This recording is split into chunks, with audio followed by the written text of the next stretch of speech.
What's going on, Unfazed crew? Hope you guys are doing well. So I was talking with one of my buddies the other day, went out for pizza. We were just shooting the shit, talking, and he's also a fellow content creator, videographer, whatever you want to call him. And he raised a very interesting question. He said, why do we do it? Why do we bother? Why do we make videos? What's the point? And he was asking this not only to me, but to himself. Because a lot of times you get to the point where you think, what is the point? Why am I doing this? Why am I subjecting myself to this situation? You know? Yeah, and I ask myself that a lot, honestly. I think it's a really good question to ask yourself sometimes. Especially if you're doing something creative, such as this, such as making videos. And I ask myself that all the time. Why do I do this? Why do I bother? What's the point? Yeah, and I needed a little time to meditate on that, honestly. It took me a while as we were talking, as we were hanging out after having lunch. It really took me some time to think, why do I still do this? You know, why do I care? Why do I bother? And, you know, I told him, we talked about it a little bit, and he told me his reasons. And I really, the more I thought about it, I distilled it down to three things. 3 reasons why I do what I do. Why I still make videos, why I still try, why I bother at all. And I'm going to tell you those reasons in just a moment. Excuse me. So, yeah, sometimes when you do things like this, when you have a YouTube channel, when you do something as wacky and zany as this, it's definitely a question I ask myself a lot. And sometimes you want to throw in the towel. Sometimes you want to say, forget this, dude. This is a waste of time. This is stupid. Sometimes you're like, why bother? The juice ain't worth the squeeze, man. Especially when you put a lot of time and effort into a video and you really work on it. You go out of your way, go into a cool location and spend a lot of time editing, and then you post it and it gets like 180 views, 250, 300 views. And, you know, you get a few nice comments from friends or from avid viewers, and sometimes you get some other comments that are just kind of stupid. But yeah, sometimes it's kind of disheartening. You know, you'll put a lot of time and effort into a video and hardly anybody sees it, you know? So there's definitely been times where I'm like, forget it, dude. Like, I'm done. Maybe I should do something else. I've definitely had that feeling many, many times. And I think most content creators have that. And this channel that you guys are watching right now, I've been posting videos on it for, I think, 7 years. 7 years. So yeah, it can be a little disheartening at times when, you know, the audience isn't there or the audience is very small and not engaged. So yeah, it can be absolutely frustrating. And I've had a lot of experience, you know, working on film sets, I've worked on some independent feature film sets, a bunch of independent little short films, things like that. And YouTube was always really appealing to me because you can be your own boss. You can do whatever you want. You can, you know, I just love how Wild West it is in some ways.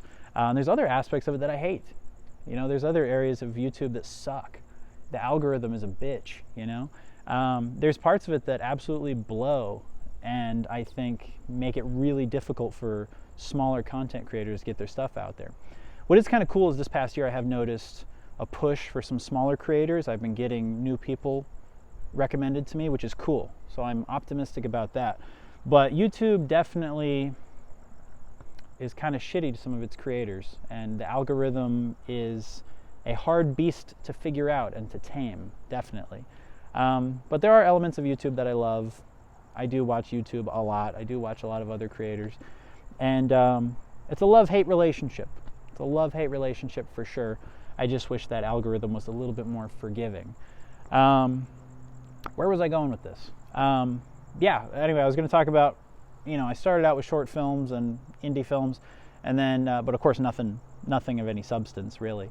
But I thought, oh, it'd be cool to have a YouTube channel. And over the years, I've been a part of 3 YouTube channels. I created Unfazed Review, I created Unfazed Frights, and I was also a co-creator of No Expectations Video Store. But of course, you know, the main focus is Unfazed Review. I do want to get back this month into Unfazed Frights and do more stuff on there, because I do have some plans for that channel still, and I do love the paranormal and true crime stuff, especially the paranormal stuff. And as far as No Expectations Video Store, you know, James and Max, love them, very dear friends of mine, but everyone's kind of doing their own thing right now.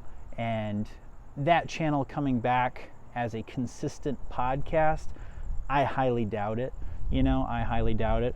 Maybe it'll come back in the future, you know, with some other short films or things of that nature.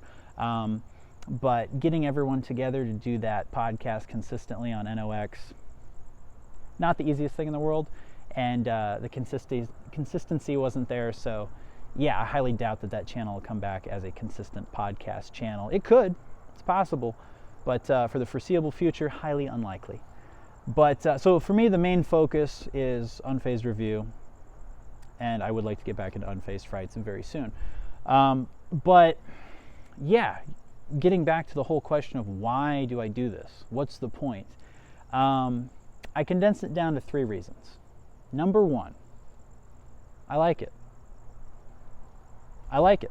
I like making videos. If I take a break and say, hey, I'm not going to make a video for 3 weeks, 4 weeks, I feel it, dude. I feel the urge to make a video. It's just something I have to do. It's like a painter having the urge to paint, or a musician having the urge to make music and write songs. It's just something I got to do. And whether that means I'm making a video for 1 person, or for 10 people, or for 100 people, or for 1,000 people, or for 1,000,000 people, I just got to put it out there. I got to put it out there. So it's something I actually really do enjoy. It may not seem like it in this video right now, but I do. I enjoy it. I like it. It brings me satisfaction. It brings me a feeling of fulfillment, making videos. Making a video, creating it, recording it, editing it, posting it, making it public to everybody. It's a good feeling. Most times it's a very good feeling. So that's number 1. I like it. It's a passion. It's something I like doing. Reason number 2, I do it for the audience. Whether the audience, like I said, is 10 people or 100 people, 1,000 people, or eventually 1,000,000 people, I do it for them. If there's 10 diehard, unfazed fans out there, I do it for you guys.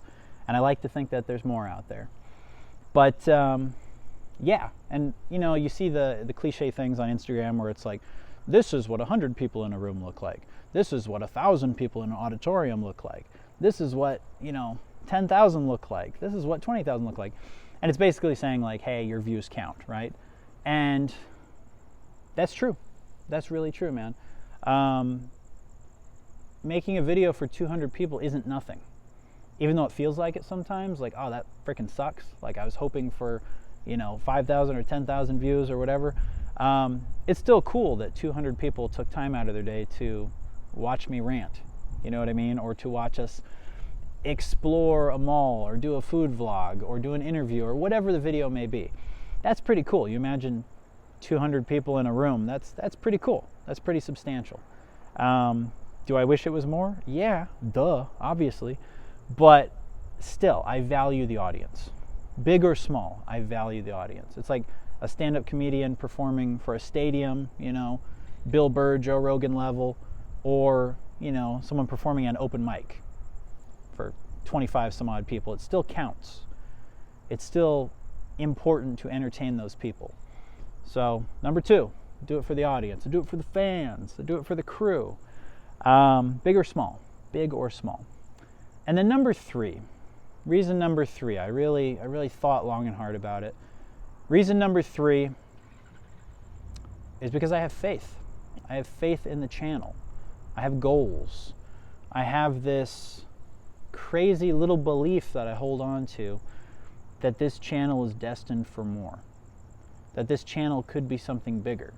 With some love and some actual consistency, which is hard to do, but with some time and dedication and some luck, this channel could be something greater. I've had the honor and the privilege of interviewing people like Scott on Tape, Sean Clark, the Grim Life Collective, people who do this type of thing full time, people who are masters of their craft, who are very dedicated. And I see that it's attainable.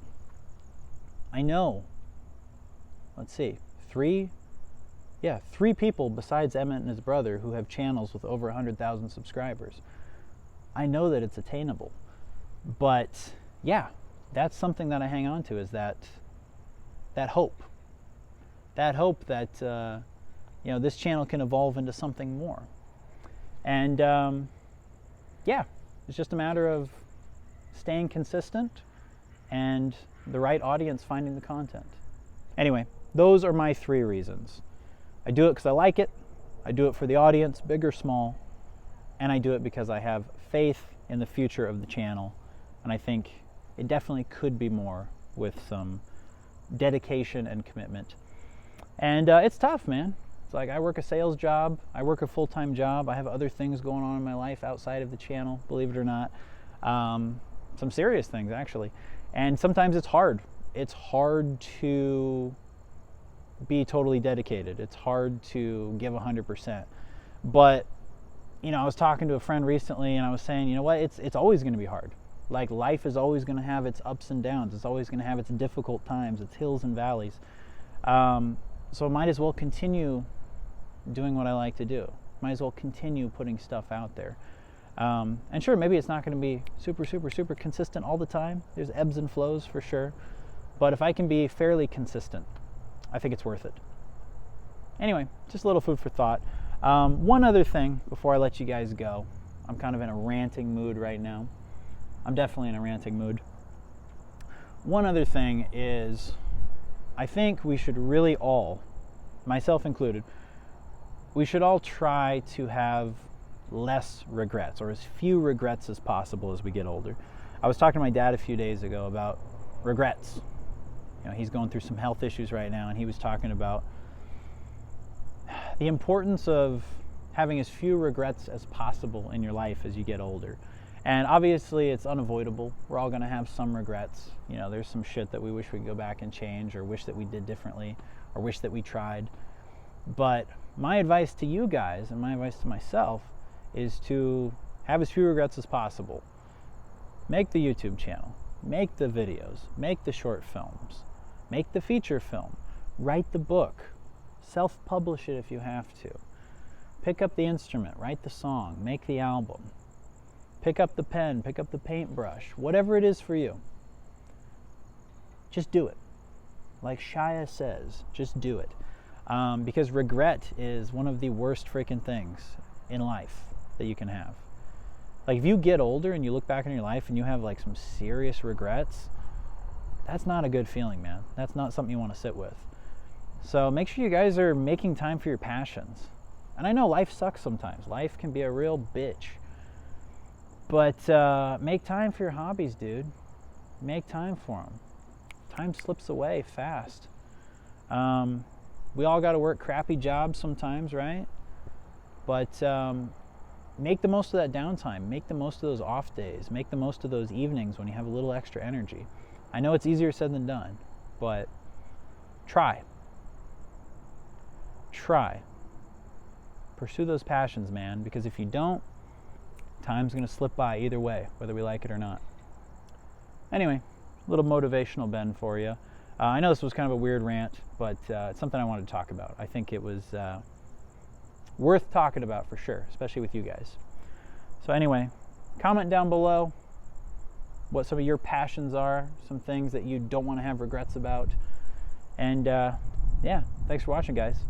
Remain unfazed.